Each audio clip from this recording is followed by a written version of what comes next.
Alright, this is the inside of the garage. I'm going to be covering the rafters. Going to be using this radiant heat barrier. Silver side will be up to the rafters and the white side will be showing. Alright, well, here goes nothing. Okay, getting there.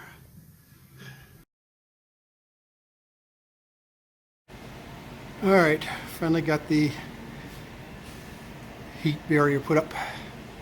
Took 3 days, but doesn't look pretty, but it'll do the job. It's already cooler in here now. Alright, my latest project, I'm taking the rest of the heat barrier that I had and I'm going over the garage doors with it. And I'm halfway done on this garage door.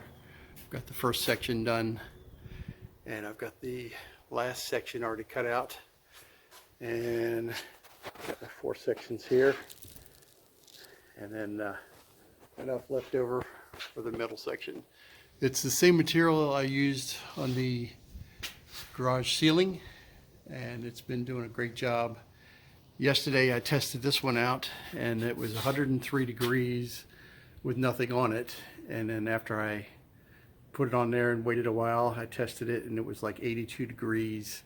So that cut down a lot. Alright, I've got that side finished now. I had exactly enough to the inch of the roll there. So we've got both sides done. They look good. So we'll see in the next couple of days how this does. The air conditioning's been doing great. I've been monitoring the highs and lows, and we'll see if it improves at all. All right, that's it for now.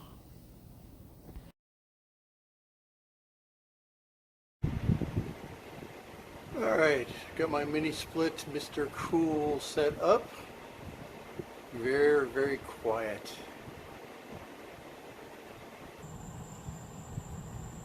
Outdoor unit is very, very quiet also.